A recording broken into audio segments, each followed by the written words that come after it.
On this episode of MythBusters, Fire in the hole!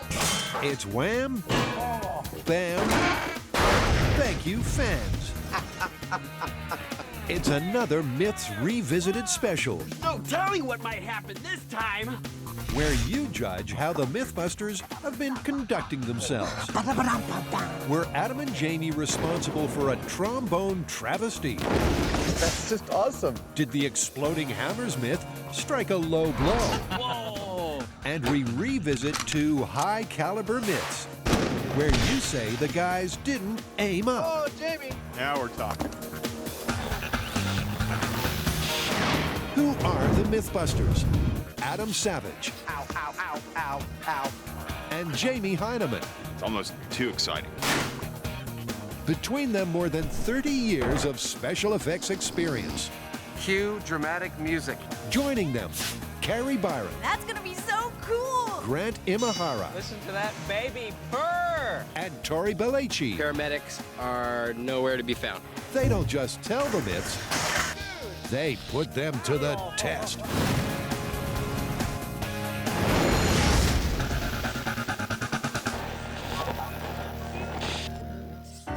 Yes, it's that time again.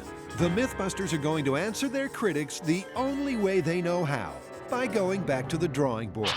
And first on the chopping block, a myth that has long been a trombone of contention with fans. Yeah, you know, we shot Mad Trombonist during season 1. That's the longest distance we've ever had between a myth and its revisit. What the heck did we get wrong? There wasn't a trombonist. Once upon a time, two fresh-faced fledgling MythBusters blew up some brass. The myth, a trombonist wants to put a bit more bang into the 1812 overture. So he fills his mute with firecrackers. When they go off, the force of the blast turns the trombone slide into a musical missile, which strikes the conductor and knocks him into the audience. But no matter how much black powder Jamie packed into that trombone, the slide wouldn't fly. When the smoke had cleared and the police had calmed down, Adam was adamant. We have taken this myth absolutely to pieces. This is another rarity for us. Every aspect of it is completely impossible. That left fans feeling brassed off, and they've been demanding an encore performance ever since. Only this time, they want to see a pair of lips pressed against the trombone's mouthpiece. So how would a trombonist have made a difference? The idea is that the trombonist's lips would seal the trombone more effectively, hence making the explosive propel the slide off the end of the trombone like a rocket. Okay, that's good enough. You know, if we're gonna do this though, I think we should make sure we can put it way to bed. Let's put a pair of lips behind the mouthpiece, but if that doesn't work, let's make a mouthpiece that we weld shut. Sure. Okay, so according to you guys, having someone's mouth pressed against the trombone will make it a sealed system. Expanding gases from the explosion will no longer be able to escape through the mouthpiece. They'll have nowhere to go but through that slide. Right, you asked for it. Adam and Jamie are going to take it again from the top. Look at all those trumpets. Did you play the trumpet? No. Weren't you a bugler in the Civil War? Once again, the guys go trawling for trombones. Second hand, of course. Perfect. They also need some mouthpieces. And some mutes. Unfortunately, this is the last note this trombone will ever play. Trust Adam to turn a trombone into an instrument of torture. Question is, will they still be able to blow their own trumpet when this revisit's done?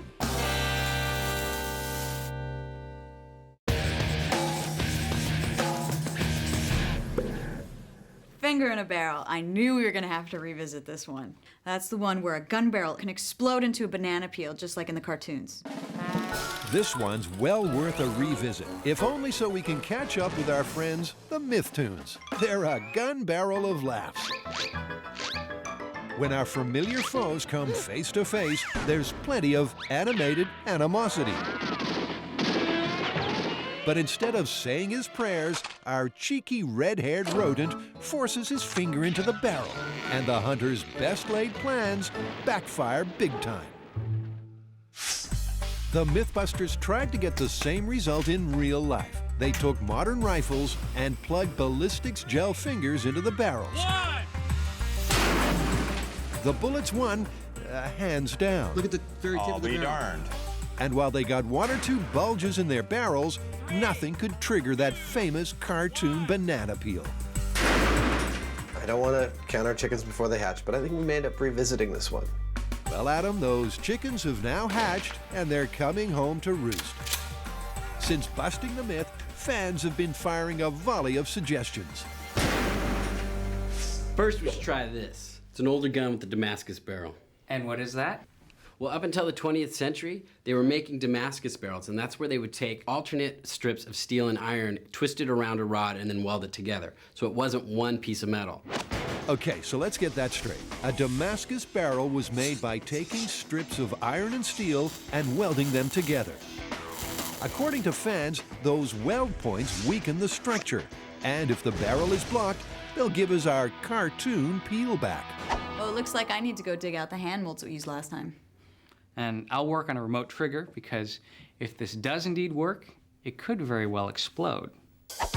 While the guys get to work, let's revisit the science behind this cartoon caper. Pull the trigger of a gun, and there's a small explosion. The expanding gases propel the bullet through and out the barrel. Block the barrel, however, and the gas has nowhere to escape. The pressure builds, and gun ruptures. Some fans might rupture too when they see what the MythBusters are going to do with this collector's item. Boy, you better marry my daughter. This 10-gauge shotgun had both barrels fashioned Damascus style. This one was made in 1877, so it's an antique. And we're gonna destroy it. Grant mounts the shotgun on Jamie's special rifle rig and wires up a remote trigger. I have a radio control system that transmits a wireless signal to the receiver. The receiver sends a control signal to the servo. It's going to turn the head of the servo, which pulls a string. The string goes around the trigger and is captured on the other side by a hose clamp, and then that fires the gun. 3, 2, 1. There you go. Meanwhile, you gotta hand it to Carrie. She's got hand-making down pat. So here we have a ballistics gel hand with a skeleton cast inside. It's been sitting up overnight, and the nervous part is over because it came out of the mold and looks all right. Out in the MythBusters' purpose-built bunker, the rifle rig is screwed down, and Carrie fits the finger into the Damascus barrel. Another thing that I read off the message board was people were complaining that we didn't have a skin layer on the outside of our ballistics gel. So I've been recommended to use a finger from a glove to create a skin layer, which will make an extra seal. Here we go. One skin layer, an extra bit of authenticity, and at least one audience member, if not many, much more satisfied with our result. Hey, Al. Overseeing the experiment, firearms specialist Sergeant Alan Normandy. He always rides shotgun when the guys go busting gun myths. So we have the shotgun set up. What kind of ammo are we using today? Well, today we're going to go with maximum power, so we're going with a 3.5-inch Magnum 10-gauge rifled slug. That's a big bullet. It's a big shell. It's the first round this museum piece has seen in quite a while. This shotgun is absolutely unsafe with modern ammunition. Fantastic! All right. Tori, Carrie, and Grant are revisiting the finger in the barrel myth. Fans say this antique shotgun with its old-fashioned welded Damascus barrel will give them a result worthy of Toontown. In 3, 2, 1. Oh, wow! Hey, we got something. The hand's gone. Dang, I think the gun's ruined. That's pretty good. It's better than what we got last time. First time round, all they got was a little barrel bone. This time, the Damascus barrel's torn open and peeled back like cardboard. That's a better result, but it's still not the full banana. And unlike the cartoons, the guy who pulled the trigger still has a face. Our shooter doesn't look harmed at all. But the guy with the finger, little worse for wear, wouldn't you say? Not so good. It's obvious a flesh and bone finger isn't strong enough to cause a barrel to explode. So, Tori wants to take a slight detour on the road to Damascus barrel busting. I found this piece of steel. It fits perfectly in the barrel, like so. I'm just gonna cut off a little piece, and then I'm gonna sculpt it to look like a finger, just because I can. Being the model maker that he is, Tori is pretty handy at making a finger. And there's my steel finger.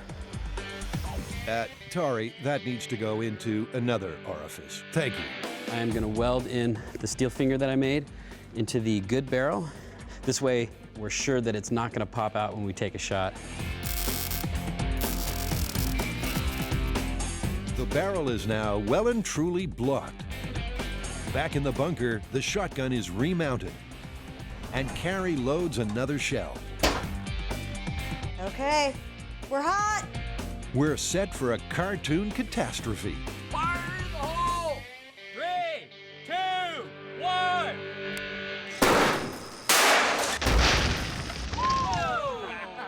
Oh. The shotgun suddenly becomes a sawn-off. That's not a banana peel. That's like loss of tip. That just total shattered the end off.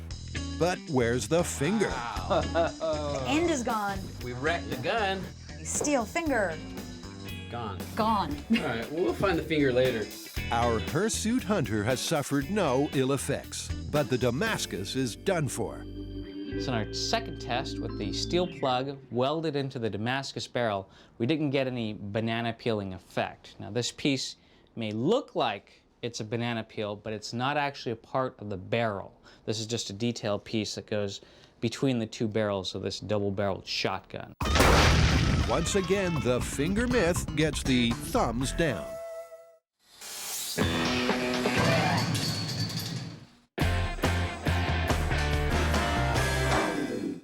It's a musical mishap that could have come straight from the golden age of slapstick.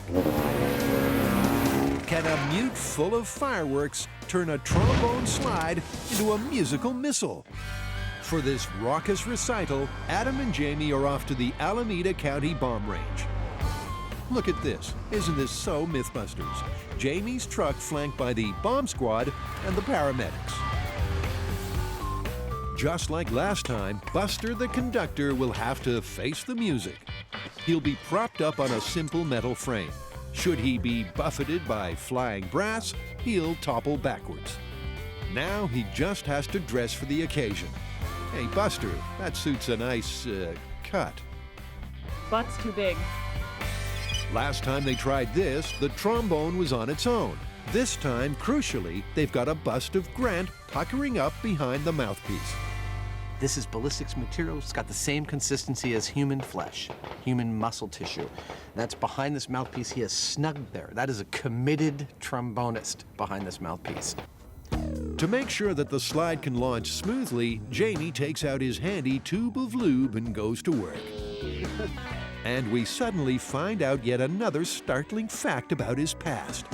The only time I had any kind of band instrument experience was I got a hold of an old tuba, so I mounted it in the bathroom when I was a teenager, and you could sit on the toilet and everybody in the house knew what was going on. That's unique. Hold it. At this point, there are so many one-liners, my brain's about to explode. Stuff about movements, bum notes, crotchets, and wind. Oh, no! Oh, okay, better now. while we try to wipe from our minds the image of the Heinemann Cistern Symphony, let's take stock. Here is a disgruntled or very ambitious trombone player. He's decided during the 1812 overture to fill his mute with explosives for the finale. He fills them with explosives, they blow up, they send his slide shooting all the way towards the conductor, boom, who falls backwards and into the audience. That's the myth. With the bomb squad supervising, the mute is packed with black powder and loaded into the trombone bell. Places, please, everybody. We're ready to strike up the band. Good to go. This is Mad Trombonist. Lips behind the mouthpiece revisit in 5, 4, 3, 2, 1.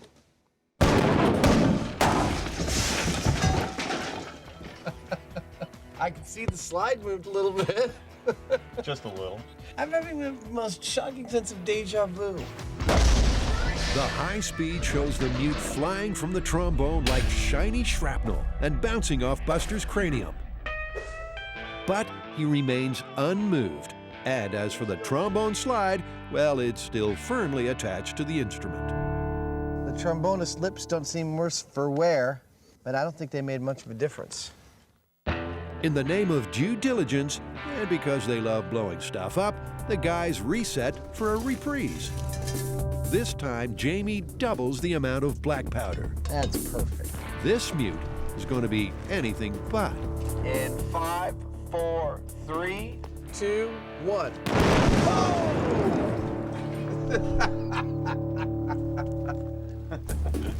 The music's on fire. Now that's a finale. In the aftermath of the second bomb trombone, it seems the MythBusters might have settled an old score with the fans. Again, just like the last one, we can see the shockwave in the bell, and the slide didn't come off. That's about the only thing that didn't suffer with this one, is the slide, It didn't even knock the baton from his hand. which is barely hanging there.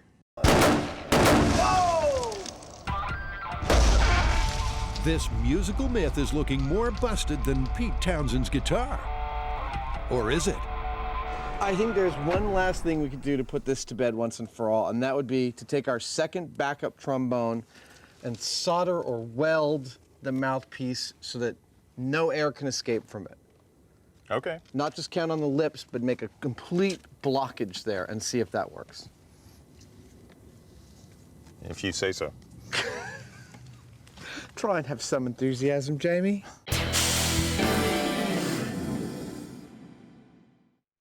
Don't believe the cartoons, friends. Shoving your finger in the barrel of a gun won't make the gun explode.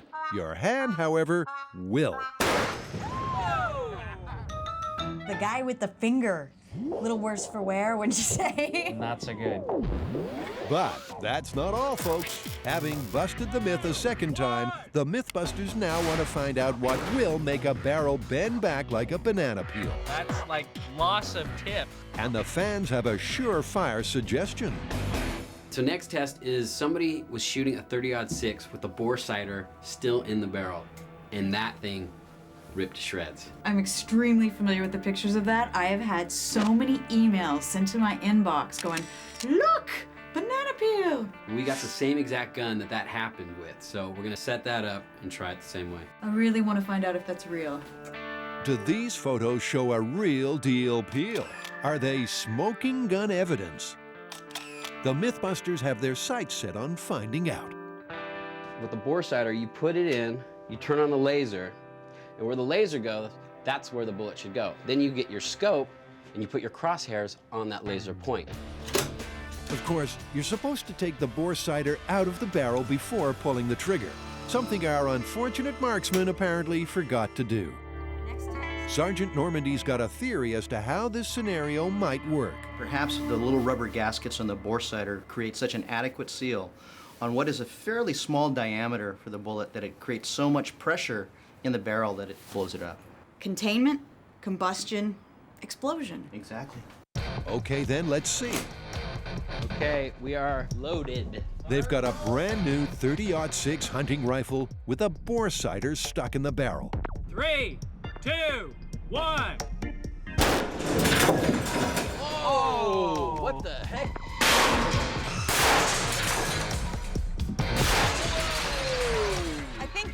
sighter bounced off the bullet catcher and hit the light. Oh, wait a minute.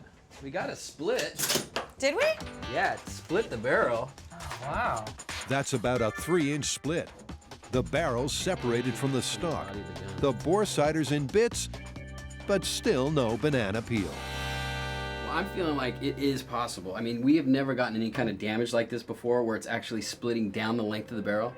Think about it. This has got to be a 1 in a million shot to create that banana peel effect. We've got a crack up the barrel. We've got the stock separated. I mean, under the perfect circumstances, that photo could be that 1 in a million shot. Also, we don't know what the age of the gun was, what kind of abuse it might have gone through. This is a brand new gun. That's a totally valid point. It's like he could have had that gun for years and it was already stressed. That's a great point. All right, so I guess we call this one plausible. Plausible. I agree.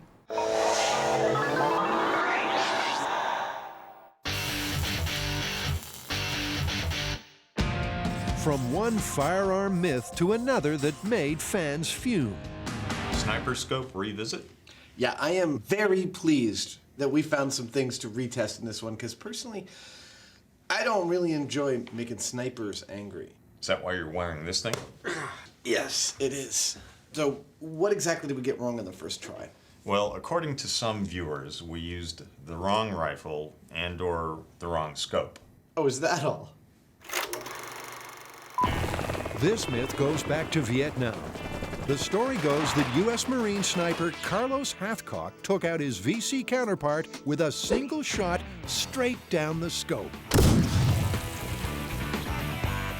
But when Adam and Jamie scored direct hits on scope after scope, the bullets never made it all the way through, leading Adam to conclude, We don't have the scope that Gunny Hathcock shot at, so we can't know for sure. I say we have to call this myth busted. fans went, well, ballistic. So what was wrong with the scope? Well, fans say that we were not using a period scope, which apparently has a lot fewer glass elements than a modern scope, and thus, by extension, should be easier to get through with a bullet. Okay. What about the ammo? Yeah, well, it turns out that the modern ammo we used, while very accurate, is designed much more efficiently to kill than the period ammo, which means it breaks up much faster. That we got a letter saying the period ammo would have made it through more glass than modern ammo. It was a harder bullet. Yes. Okay, let's see how the MythBusters aim up this time. Did that sit there like that? Fresh from helping out with Finger in a Barrel, Sergeant Alan Normandy will once again be calling the shots. According to photographic evidence, this is the exact same model of rifle that Gunnery Sergeant Hathcock would have been firing against. Exact same rifle, exact same mount, exact same scope. This is not a replica rifle. This is an actual period gun. It looks like there's some Russian writing on here. You want to see if you can translate? There's Russian writing on the rifle. Lucky Jamie studied Russian literature. Первое сооружение заводе СССР в Туле 1928. So it means that it was made in 1928, and it was the first issue of the factory, I believe. Alan's also scoped out a bunch of period-correct scopes. Put next to their modern counterparts, you can see that size does matter. You can see that there's a size difference. There's not much of a difference in functionality. There's between 6 and 8 elements in each of these scopes. The light is moving similarly through them, but the lenses in this one are much bigger, which means they're much fatter. There's a lot more glass for the bullet to get through. There's a lot less glass for the bullet to get through in this scope. Last time, the bullets were hitting the modern scope dead on, but were deflected by the heavy-duty lenses inside. That shouldn't be a problem with this scope. If we can't fire through this scope, this myth is busted. Grant's ballistic bust is on another tour of duty, this time as the sniper. His rifle and scope setup is authentic, exactly what Sergeant Hathcock's enemy target would have been using. For this test, we're going to use this 30-06 rifle with an original 1968 vintage M72 173 grain round. This is the actual type of round that Gunny Hathcock would have used in his rifle. 30-06, 173 grain. This is a solid, full metal jacket round. We've seen what these 30-06 bullets do several times in the past, and we know that For example, this bullet right here will go through 2 thicknesses of the ballistics glass that we use to protect ourselves here. These really are powerful bullets. Jamie prepares to replicate Sergeant Hathcock's killer shot. Deep breath, let it surprise you. Dude. Oh, man. How'd I do? Well, we obliterated the scope mount for one. That's what I can see from here. I think we wasted a little energy on some of the metal. Jamie was just off target. The bullet didn't make it through the scope. Instead, it smashed the casing. Our sniper's still a clear and present danger. It looks like the old scope isn't as easy to penetrate as first thought. It may seem like the period scope has less glass to penetrate, and it probably does, but here's the catch. The period scope has a metal ring that's actually quite thick that the bullet has to push all that glass through to get to the other side. It's a little more difficult than it might seem. Adam's solution is typically straightforward. I don't know, I'm starting to think that we should just place this thing at point blank for the highest percentage of just seeing what the bullet will do. I'm all for it. But Jamie doesn't agree. He thinks Adam's taking a pot shot at his aiming ability.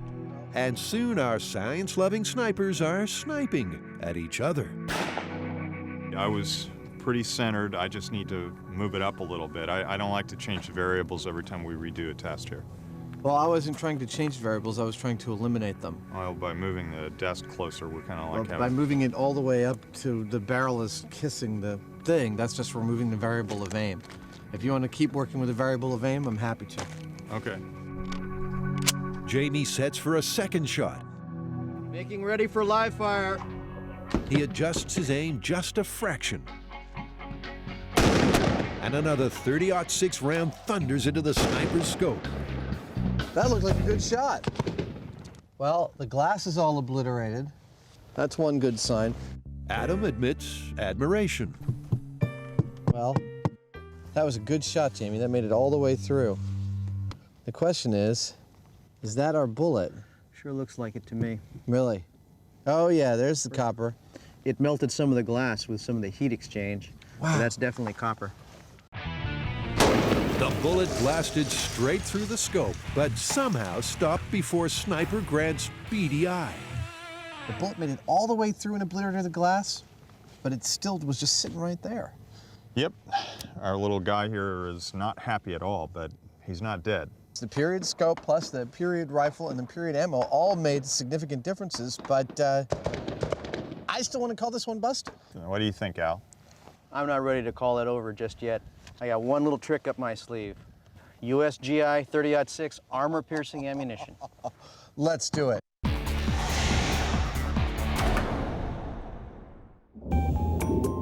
Now, the next myth ripe for revisiting is one I don't quite remember. Can a hammerhead really explode?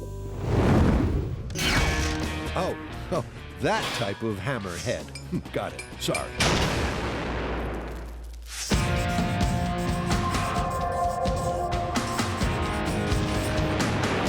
You know what? It's always the little ones. You think you've tested them thoroughly, but the fans, they still complain about it. It's exploding hammer. Oh, you know, I really thought we nailed that one. I think we did too, but the people disagree. Why? Why don't we let the narrator explain? Oh, okay then. Well, see, it all started when Jamie innocently used one hammer to bang another. "Don't do that," fans exclaimed. "A hammer can explode if struck by another hammer."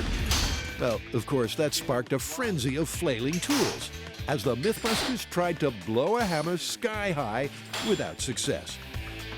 Looks like the handle's bent, but no shattering. But according to fans, they got one or two things wrong. For a start, the modern hammers they tested were too soft.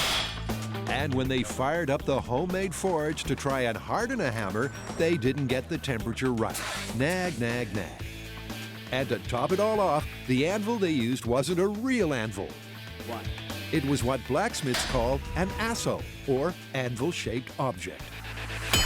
So it looks like we need to get some pre-World War II hammers, some modern-day hammers that we can get all the way to transition temperature and then quenched, and finally, I think we need to get ourselves a real anvil. Sounds like another trip to the blacksmith. You got it. So the guys are going to take another swing at this one. First, they'll take 2 modern commercial hammers, have them super hardened by a blacksmith, and see if it's crunch time. Whoa! Then they'll try it with antique, work-hardened hammers. Let's see if fans are right. And finally, they'll put the antique tools up against a real anvil. Now, last time around, Tori put together a top hammer-swinging rig, Like Coppelamo. It'll be like blood now. which he promptly destroyed after the myth had been busted. We need the hammer rig. Unfortunately, I've chopped it up and turned it into a chop saw table. You'd think we would learn. While Tori puts the rig back together, Carrie and Grant are off to forge a relationship with a blacksmith. You even look like a blacksmith. Amazing. Well, thank you. As president of the California Blacksmithing Association, Herb Upham knows a thing or two about swinging steel. See here where a rather large piece has broken free from the top and has probably flown off at nearly the speed of sound. Really? Really. Are you serious? The speed of sound. The speed of sound. And he has 1 or 2 hammer horror stories. The chip flew off the hammer head and cut the artery in their left arm. Oh my God. So, what happened? They needed some immediate first aid because the artery where it was severed was squirting blood directly out of their arm. Modern hammers are a blend of metals, including tungsten and chrome, which softens the tool, making it less likely to chip and shatter. To make a hammer harder, you heat it to the point where the metal loses its magnetism. That's called the transition temperature. Then, when the steel cools, it's harder, and so the theory goes, more likely to shatter. Now, the MythBusters tried this last time, but their homemade forge just wasn't hot enough. Herb's propane-fueled forge is a different beast. Herb, that's like the easy bake oven from hell. Yes, it will toast your waffles to almost 3,000 degrees. The brand new hammers are given the heat treatment, and when they no longer hold any attraction for a magnet, they're quickly cooled. This hammer is now as hard as it's ever going to get. All right. But has the process made it any more shatter-prone? It's in the danger zone. This, if you struck it or hit it on something, it would have a very high likelihood of shards coming off, shattering, and doing some real damage. Great. Excellent. Danger. We'll take 2. Back at Hammer headquarters, Tori's reassembled the rig. It's powered by compressed air and a pair of pneumatic actuators. In 3, 2, 1. Yes, it works. Out in the blast chamber, it's hammer time. The bang of the bang of the bang of the. Herb's heat-treated modern hammers are about to swing. If the fans are right, we should be in for a smashing time. I'm gonna attach them to the rig closer to the head, so that way there's no chance of bending. All that energy will take place at the hammerheads. First time round, the guys worked out that a top human hammer swing hits with a force of around 50 pounds per square inch. 50 psi works out to be 795 inch-pounds of torque. Will that be enough to make those hammers explode? We should probably define what an explosion is before we do this test. Did you see the Death Star when it went out? I want to see that, but like it's a hammer. We want a shattering of hammerheads. We want it to look like it was made of rock candy. Here we go. In 3, 2, 1. Whoa! We broke off the handle. Yeah. Well, it busted, but it didn't explode. No, in fact, there's no damage to the head. If these hardened hammers won't explode, there's no way a hardware store hammer is going to even think about going west. These are modern hammers with modern alloys that are specifically made not to shatter. They're made not to break into pieces. I mean, they're extra hardened. So if it's not going to happen with our hardened hammers, it's not going to happen with a modern hammer. High five. Don't get too cocky, guys. You might have hammered home the point on the modern tools, but antiques and anvils are still waiting in the wings. Adam and Jamie have one last shot at shooting a sniper through his scope. And they're going to take it using armor-piercing ammunition. This bullet has a tungsten carbide core. It's designed to drill through quarter-inch steel plate without fragmenting. They're down to their last scope. Jamie will have to be right on target. They stick a dot to the dummy's eye, so any damage will show up clearly. Are you ready? I'm ready. You feeling good? You gonna make the shot? Yeah. It's make or break for this myth. Deep breath on the exhale, squeeze slowly. Jamie gets a bead on the enemy's eyepiece. You took his wig off. Oh! Oh, Jamie! Now we're talking. Jamie's pulled off the perfect shot. That hole is right down the middle of the scope. It couldn't be any cleaner than that. I see a disintegrated dot with maybe a hole in the middle. But what happened to the bullet? It's not amongst the scope debris, and there's no exit wound in the dummy. Hole in the back of the head. I gotta say, that's worth looking into. I think we should take it back to the shop, cut it open, do a real autopsy, see if there's a bullet in him. Okay. I'm driving. They heft the head back to HQ. And with absolutely no surgical precision whatsoever, Good, we're getting in there. That's good. Adam carves himself a wedge. All right, I'm gonna cut this chunk out. I mean, don't let this guy near your fresh-baked apple pie. Okay. Hey, look at that.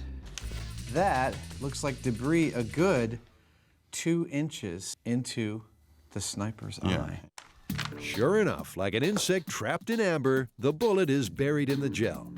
Well, gee, that looks like a bullet.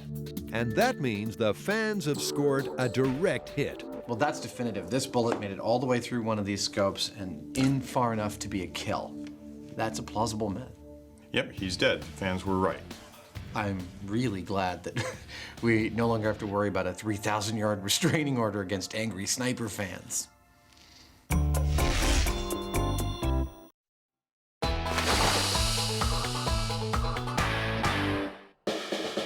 The MythBusters have shown that a modern hammer, even a heat-treated one, isn't about to explode in the user's face. There's no damage to the head. So Jamie was never in any real danger. But what if our berate banger had been using historic hammers? Before World War II, hammers were fashioned from straight steel. Theoretically, the high carbon content makes them more brittle and therefore more likely to explode on impact. Tori takes the heads of 2 antique tools and welds them onto the swing and rig. This next test should address 2 issues. One, pre-World War II hammers, which means they should have a higher carbon content.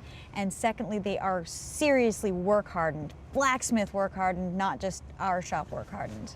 Let's see if the fans are right. And 3, 2, 1. The hammers go head-to-head. Oh, that was a massive hit.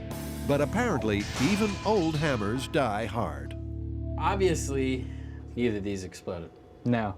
Not even a chip. No. Not content with sending an email, one blacksmith named Dorothy has actually sent in some pre-World War II hammers for the guys to test. She's sure her antique tools will give the guys their big break. These have been work hardened over many years, and she's actually retired them because she feels they're too unsafe. Are these modern alloy hammers or are these pre-World War II? These are old hammers. They're ready to go. All right. So are we. Here we go. Oh wait, I don't need this. Don't worry, Grant. Never can be too safe. All right. In 3, 2, 1. Whoa! Well, Nah. It looked like they hit right on the face. Oh yeah. And what do you know? One of Dorothy's retired tools has given this myth its best crack at success. It's a chip and a crack. Yeah, that's not bad. She wasn't lying. They're ready to go. Surely, if it's subjected to a second blow straight away, it'll shatter like honeycomb. You know, this is probably our best chance of getting an exploding hammerhead. That's true. There's got some serious fissures and weaknesses in there. Yep, this is it. Here we go. In 3, 2, 1. That hammer's lost its head, but still, no explosive shattering. I mean, if you hit a hammer and you saw a crack like that, you would obviously stop using it. Absolutely. You ready? Yeah. Tori, Carrie, and Grant are still trying to make a hammer explode. They've really been putting their heads together. But to date, their best result has been a single fracture. I think that does it for hammer versus hammer. Yeah. Maybe, Grant, but fans want one more test. Hammer versus anvil. And they want to see a real anvil this time, not the lightweight copy you tried to pass off in the original story. This is 260 pounds worth of heat-treated tool steel that is a real anvil. Now they're looking for a way to slam a hammer down on it. The sharpest tool in the shed's been struck by an idea. Decapitation hazard, everybody. This powerful rotating rig was once used to cut a sword with a sword. What I need to do is rotate it 90 degrees, so that way, instead of doing this, the rig will do this. This new hammer-heaving hunk of metal will also be powered by compressed air. The really good thing about it is that it can be scaled up. We can start out at human pressure, but then it has the ability, thanks to the huge actuator, to go to superhuman strength. Tori attaches an antique hammer. Remember, the older and more work-hardened the tool, the harder and more brittle the steel. All right, you guys ready? In 3, 2, 1. Does that look like anything happened? Hammer hits anvil with maximum human force, 795 inch-pounds of torque. Holy crap. There's a huge crack in the head of this. It's very faint, but you can see right along there is a hairline crack. Maybe, but there are no chips, no steel shards, and definitely no explosion. All right, let's wrap it up. Superhuman strength? You got it. Grant ups the air pressure to 100 psi. The rig will now deliver more than 1,500 inch-pounds of torque. Way faster, way stronger than any human could possibly swing a hammer. 3, 2, 1. The god of thunder himself couldn't have connected any harder.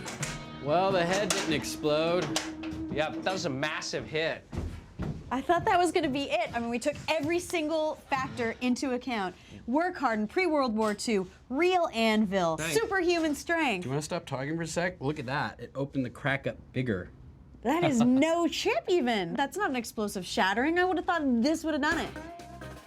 Time to down tools, people. This myth has gone under the hammer. I feel like we really busted this one the first time, and I think that still stands. I totally agree. Hammerheads will not explode if you hit them against each other or on an anvil, whether the anvil's real or not. Yeah, and we've never denied that the chips can fly off the hammer, and those chips can be extremely dangerous and potentially lethal, as we've heard in some cases. But as far as an explosive shattering, it's just not going to happen.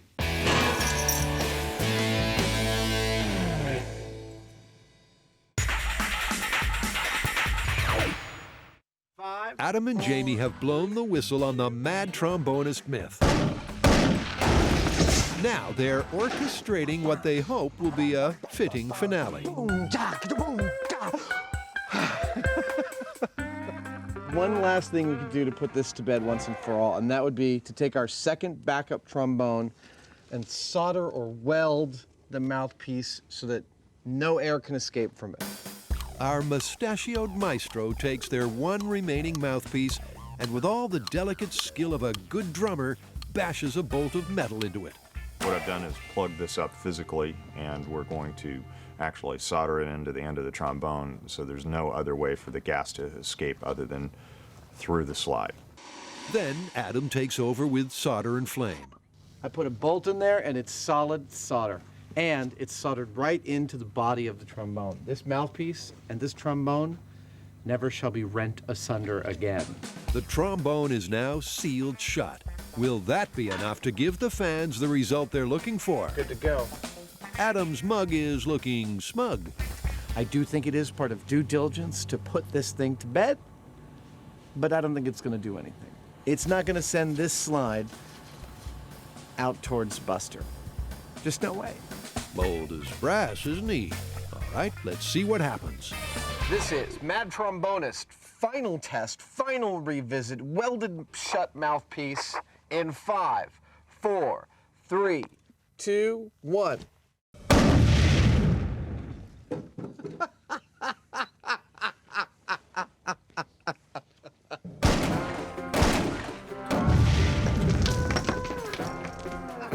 Well, the trombonist's down and Buster hasn't budged.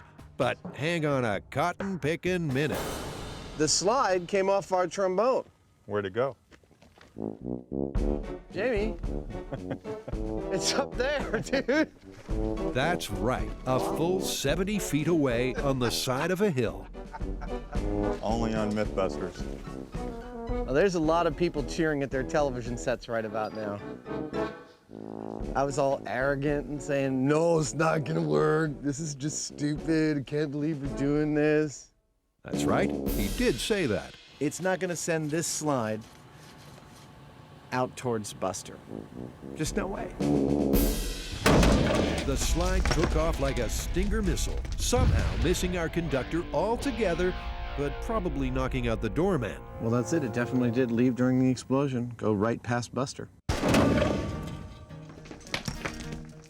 You know, it's weird having a job where you really like being wrong. That's true. But, I mean, that's just awesome. But despite that spectacular result, the guys aren't about to change their tune. This doesn't change the status of the myth. We've already shown that a person whose lips are basically tied to the mouthpiece didn't put enough back pressure to cause the same result. So only if you had a metal person whose metal lips were welded to the mouthpiece would you have had the same result. It's still busted. But it goes to show the fans are right to make overtures if they think the MythBusters are off-key. Based on what I've seen, the complaint the fans had about our diligence the first time we did this test seems to be correct. Well, I still gotta say the myth is busted. Oh, no doubt. I still put this easily in the busted category, but I am very pleased to see that the fans' concept and theory about the reason this slide could have left is actually correct. Yeah, well, we're done. All right.